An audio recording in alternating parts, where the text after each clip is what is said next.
onde o povo trabalhava e descansava, ok? Essa é a dinâmica da antiga aliança. Na nova aliança nós descansamos, então trabalhamos.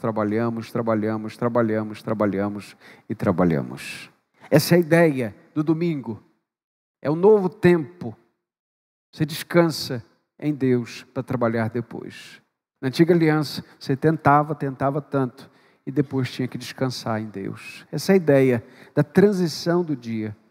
Mas não vem ao caso apenas para nos fazer entender que esse é um salmo para o dia de culto. Esse é o único salmo de todo o saltério que aponta que ele deve ser lido e certamente cantado no dia do Senhor. Há, porém, uma versão do Antigo Testamento chamada Septuaginta, que na verdade, foi escrita por 70 homens, traduzida por 70 homens, por isso Septuaginta, não é? No tempo de Alexandre o Grande, quando esses homens traduziram do hebraico para o grego o Antigo Testamento. E nessa versão da Septuaginta, eles separaram outros 6 salmos, por exemplo, para os dias da semana. O primeiro salmo seria o Salmo 24, o segundo o Salmo 48, depois o Salmo 84, depois o 92, depois o 81, depois o 93 e por último o 92. Mas o fato é que isso é uma peculiaridade da Septuaginta. Este é o único salmo que temos que diz que devemos cantar no dia do Senhor. Bem, não significa que os outros não possam ser cantados.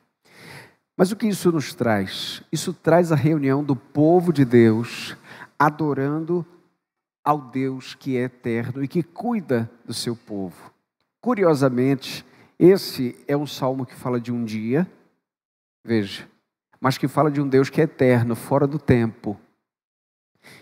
E veja, a palavra sábado, ela tem uma intenção, não de marcar um dia da semana necessariamente, mas é uma palavra que significa descanso. Por isso o autor de Hebreus vai dizer que resta um descanso para o povo de Deus, um Shabá. E esse descanso é Cristo. E o conteúdo desse salmo é muito claro. Ele tem 5 versículos de adoração. E o restante são contrastes entre Deus e os ímpios e entre os justos e os ímpios. Primeiro, vejamos aqui a adoração ao Deus eterno. Acompanhe comigo.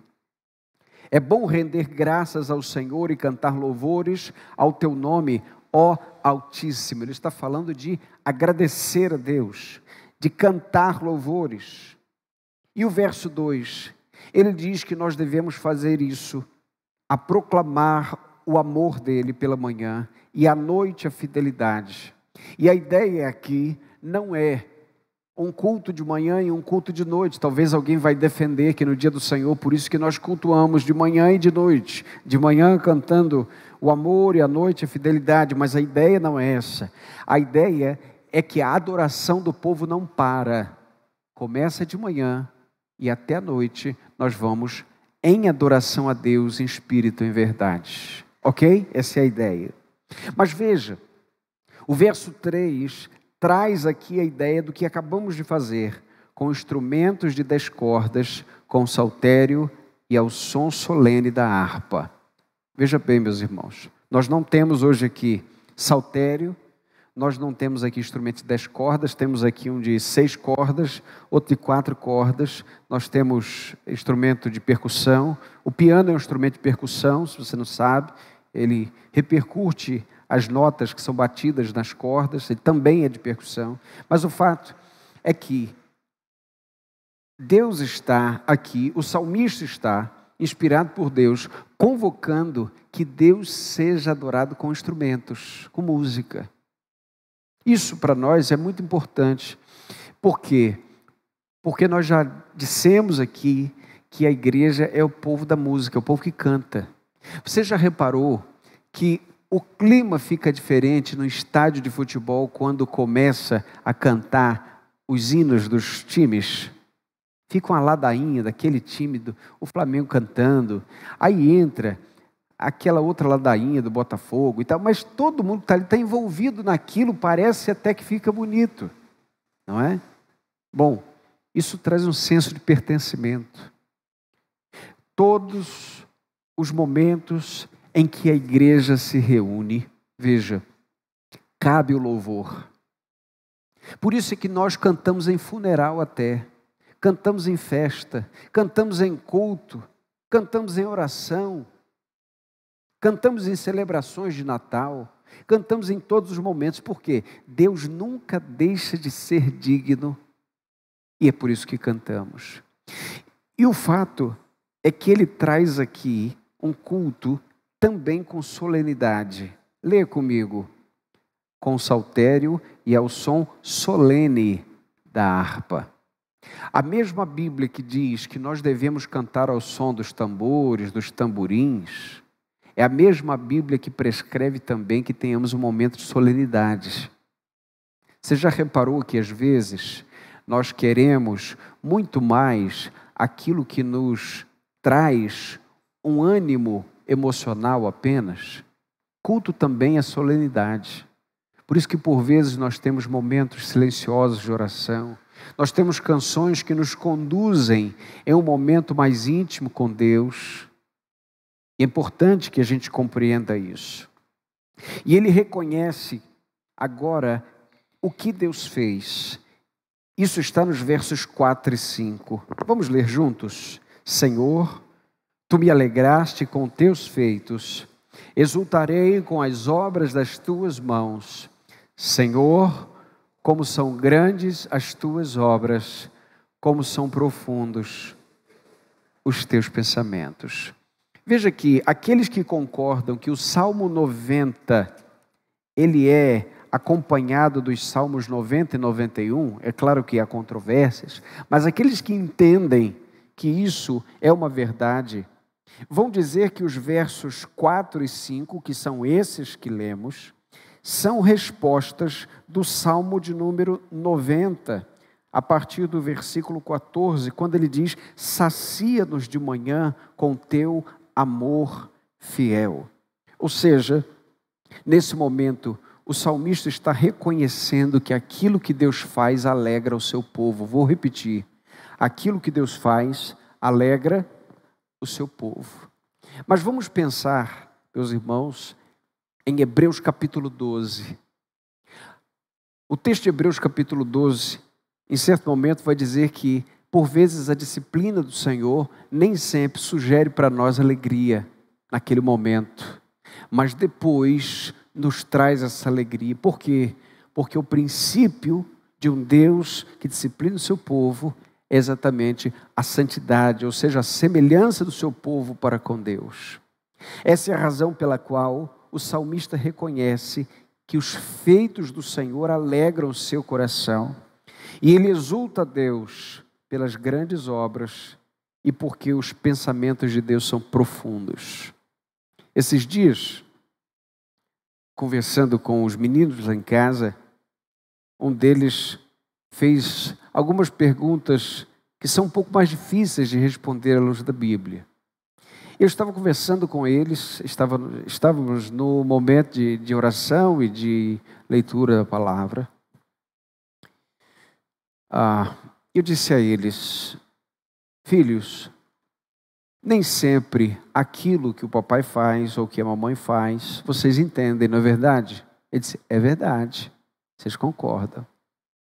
Ora, se às vezes o que eu não entendo, que você não entende, e eu sou um ser humano e você não consegue compreender, imagine Deus. Agora deixa eu lhe perguntar, você acha que o papai e a mamãe fariam alguma coisa contra vocês?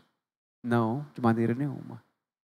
Então disse ele, compreende como Deus também, ainda que não entendido por nós, trabalha em nosso favor em todo tempo, cuidando de nós.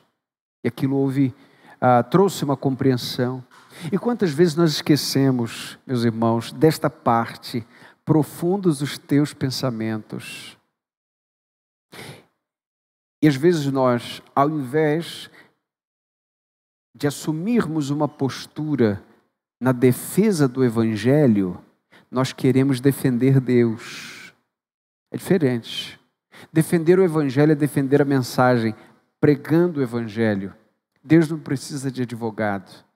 Deus é mistério e luz inacessível. Deus é muitas vezes incompreensível. E muitas vezes o nosso orgulho quer explicar o inexplicável. Deuteronômio capítulo 29, verso 29 diz que as coisas reveladas pertencem aos homens. Deus entregou aos homens, mas as ocultas pertencem ao Senhor. Portanto, o salmista está orando aqui e compreendendo isso. Profundos são os teus pensamentos. E agora ele chega a dois contrastes. Isso nos importa muito também. O primeiro contraste que ele traz entre o Deus eterno e os ímpios que são finitos. Veja comigo os versos 6 a 8. O verso 6 e o verso 7, esses dois dizem assim: o insensato não compreende, o tolo não entende isto. Os ímpios brotam como a erva, florescem todos os que praticam o mal, para que sejam destruídos para sempre. Agora veja o versículo 8, leia comigo. Mas tu, Senhor, és exaltado para sempre. Ele começa dizendo, versículo 6, o insensato não compreende, o tolo não entende. Ora, Paulo escrevendo aos Coríntios no capítulo 2, na primeira carta do capítulo 2, no verso 8, ele nos lembra o seguinte: nenhum dos governantes desta era compreendeu essa sabedoria, pois se a tivessem compreendido, não teriam crucificado o Senhor da glória. Agora veja o versículo 14, que explica muito para nós. O homem natural não aceita as coisas do Espírito de Deus. Vou repetir.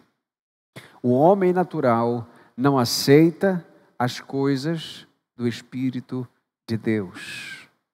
Essa é a razão pela qual, por vezes, você está falando das coisas do Deus eterno e das coisas eternas de Deus, e o coração do lado de lá não está entendendo nada. Absolutamente nada. Por quê? Porque estão ali ouvidos apenas naturais. É claro que há um momento em que os tapumes do ouvido saem, e só saem pela pregação da palavra. Foi isso que Paulo disse aos romanos: a fé vem pelo ouvir, e o ouvir vem pela palavra. A capacidade da audição espiritual somente pelo poder da palavra pregada. Mas o salmista está dizendo aqui que o tolo não entende as coisas de Deus, que o tolo não entende a razão do nosso louvor, e que o tolo não entende a própria finitude.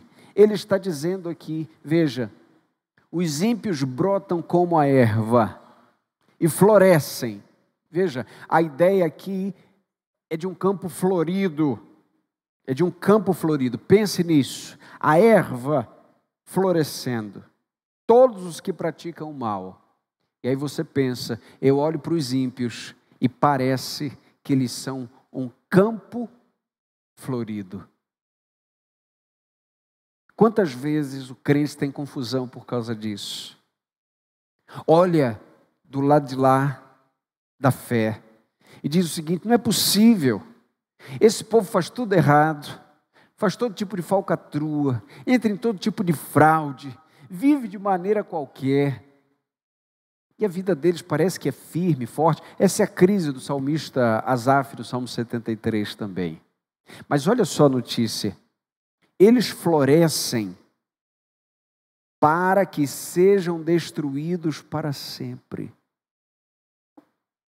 Para que sejam destruídos para sempre. Ou seja, eles não florescem para nascer de novo. Eles não morrem para nascer de novo. Eles não morrem para florescer de novo, mas eles estão mortos para sempre. E agora olha o contraste. Mas tu, Senhor, és exaltado para sempre. Quantos homens, meus irmãos, quantos homens e mulheres se colocando numa posição que só a Deus pertence, só a Deus é devida a posição. E o texto está mostrando que somente o Senhor é exaltado para sempre. Então você tem um contraste com a exaltação humana, com aquilo que floresce, mas que depois fenece, e a exaltação de um Deus eterno, eternamente. Mas o segundo contraste está aqui dos versos 9 a 15, e ele agora vai contrastar a vida do justo com a vida do ímpio. Veja só o versículo 9: pois teus inimigos, Senhor, teus inimigos perecerão, todos os que praticam o mal serão dispersos. Agora veja os versos 10 e 11, falando agora de si mesmo, do justo. Tu tens aumentado o meu poder, como do boi selvagem. Fui ungido com óleo fresco. Meus olhos já viram do que é feito os que me espreitam, e meus ouvidos já ouviram o que se sucedeu aos malfeitores que se levantam contra mim. Abra aí a sua Bíblia no Salmo 73 rapidamente. Volte um pouquinho e vá perceber qual é o contexto de Asaf uma vez mais.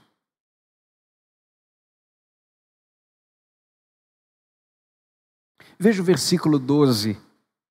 Por certo, os ímpios são assim, seguros aumentam as suas riquezas. Está aqui a confusão de Asaf.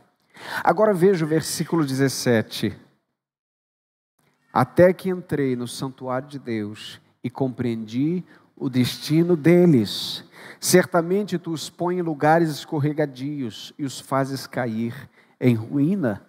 Como são destruídos de repente, ficam totalmente aterrorizados. Veja que agora, no Salmo 92, o salmista está dizendo que, diante do aparente sucesso dos ímpios, deste mundo, aparente plantação que é tão florescente, que floresce, perceba que agora ele está dizendo: eu sei o que acontece com aqueles que não te seguem. Ora, ele percebe aqui a distinção entre justos e ímpios. O futuro, não só de agora, mas o futuro eterno, tanto de justos como ímpios. Ele agora usa duas expressões, duas metáforas, por assim dizer, para falar dos justos. Veja o verso 12. Os justos florescerão como a palmeira e crescerão como o cedro do Líbano. Qual é a comparação para com os ímpios, gente? Qual foi a expressão de comparação? Qual foi a planta? A erva que floresce, não é verdade? E a erva floresce para quê? Para secar para sempre. E agora o justo, qual é? Dá uma olhada aí. Palmeira e o cedro. A palmeira é uma árvore tipicamente oriental, que tinha muita relação com a sombra, com a imponência, com a estrutura colossal, é claro, dessa árvore que é tão bela, não é? Nos terrenos reais, certamente era tão usada. E agora, o salmista está dizendo: os justos, eles florescerão. Mas de que maneira? Não de maneira rasteira, mas como uma palmeira que ganha a sua profundidade para depois crescer para o alto. E aqui ele fala do cedro do Líbano, que é uma árvore também do Oriente, com raízes profundas, vigorosas. É uma árvore extremamente maciça, de uma madeira muito nobre. E aqui o fato é que ele está dizendo: enquanto a vida dos ímpios não tem a vida de Deus em si. Enquanto os ímpios não experimentam mais do que uma vida rasteira, os justos, sim, experimentam daquilo que vem do alto. Portanto, a estrutura do justo é distinta. Aqui há uma diferença daquele que serve e daquele que não serve a Deus. O que define, portanto, finalmente, a diferença entre justos e ímpios é o propósito da vida. Os ímpios, aqueles que seguem o sistema desse mundo, têm alguns sonhos. E os sonhos mais reais que eles podem ter, mais palpáveis, têm relação com aquilo que eles podem conquistar aqui. E problema algum com alguém que vai mais adiante do que outro alguém conquistando aqui, ali, alguma coisa. Não há dificuldade quanto a isso. A grande questão é que isto se torna o propósito da vida de tanta gente, de tantas pessoas. E a vida vai se tornando uma corrida atrás do ouro.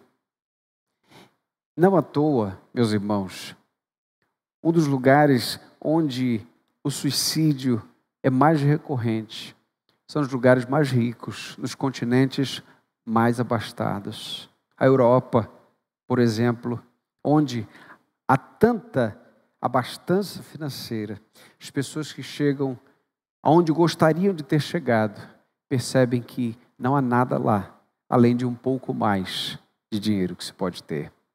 Agora os justos não. Os justos, eles estão com os olhos na eternidade. Aquele que serve a Deus está plantado na presença de Deus, e quem é plantado na presença de Deus, o tempo não pode arrancar. Aplicações para a nossa vida, queridos e queridas.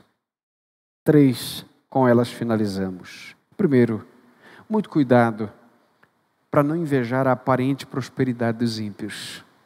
Muito cuidado. Vou repetir. Muito cuidado para não invejar a aparente prosperidade dos ímpios. Sabe uma coisa que adoece muita gente hoje?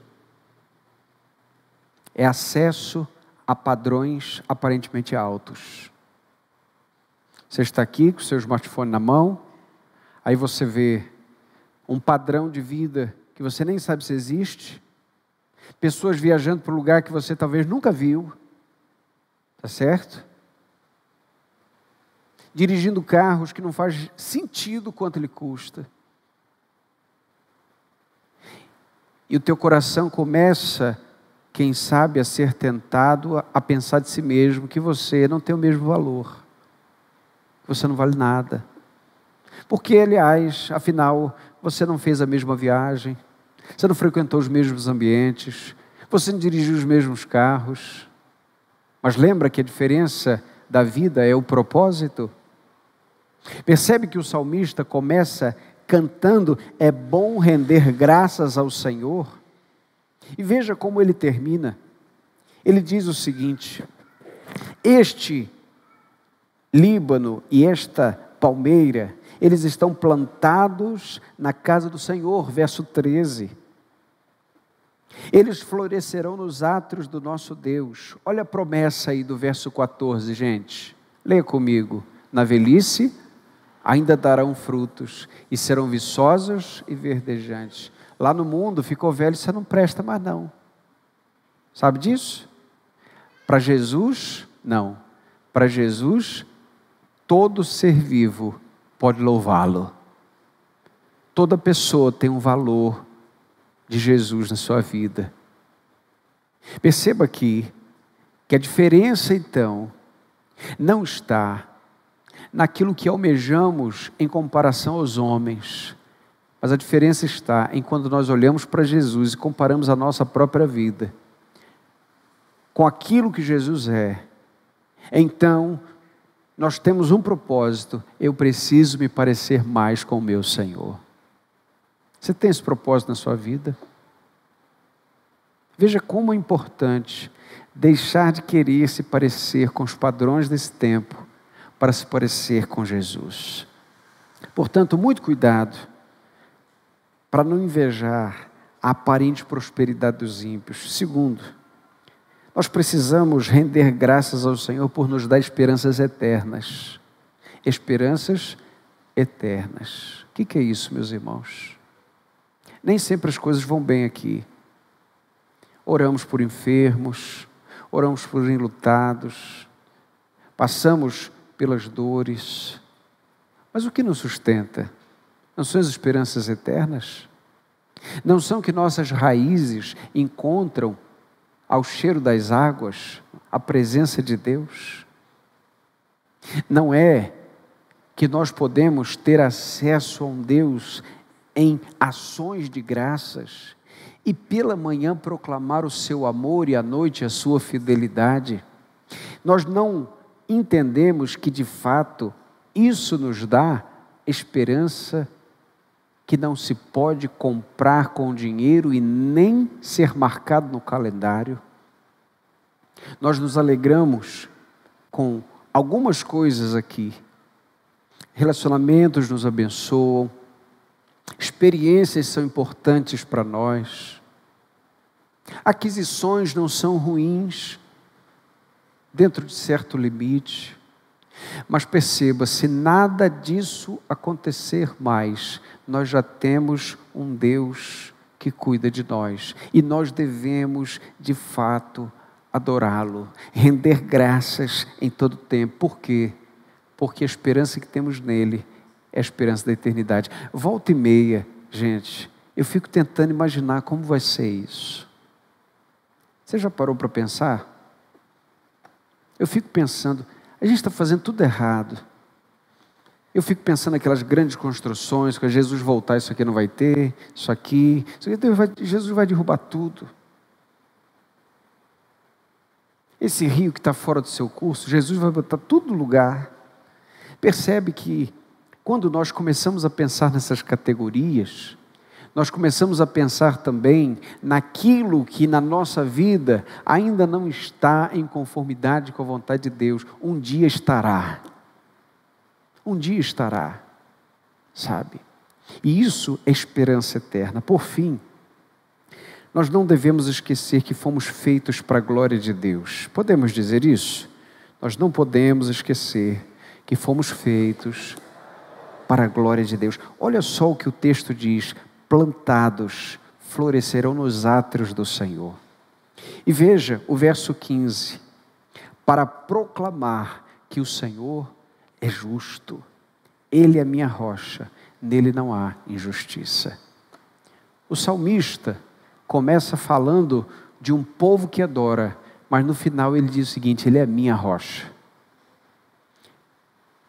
O que faz muita diferença na nossa vida não é o que nós cantamos e sentimos apenas no coletivo. O que faz muita diferença na nossa vida é quem Deus é para a gente, quem Deus é para você. E vamos parar de responder esse negócio: Deus é tudo, né? Vamos parar de responder isso, gente. Deus não é planta, Deus não é essa caixa, Deus não é comida, não. Deus fez tudo isso, mas Deus é mais do que isso. Quem é Deus para você? Deus é tudo, né? Não. Veja, Deus é mais do que tudo. Porque se tudo foi embora, Deus é mais do que tudo que foi embora. Deus é amor, bondade, justiça. Deus é soberano. Deus é maravilhoso. Ele é rocha, nele não há injustiça. Ele providenciou um Salvador para a minha vida. E você pode escrever o seu salmo. Se tem algo que eu aprendo tanto com a minha mãe, é que ela escreve as orações, muitas orações escritas dela. E tantas orações que já foram respondidas, cadernos inteiros de oração. E em muitas dessas orações estão lá os atributos de Deus, a bondade de Deus, a excelência da presença de Deus. Nós não podemos esquecer que fomos feitos para a glória de Deus. Amém, gente? Quando você pensar em algo, pense para a glória de Deus. Quando você postar algo, poste para a glória de Deus. Quando você disser algo, diga para a glória de Deus. E quando você acordar, decida que aquele dia será para a glória de Deus. Que Deus nos abençoe. Amém. Pai, por tua palavra te louvamos e engrandecemos o teu nome, por tua obra em nossa vida, pela grande salvação, por Cristo Jesus, pelas bênçãos recebidas. Louvamos o teu nome pelas esperanças da eternidade. Abençoa teu povo, ó Deus, abençoa teus servos, abençoa a tua igreja. Nós te louvamos agradecidos por tuas bênçãos, em nome de Jesus. Amém, Senhor. Deus abençoe.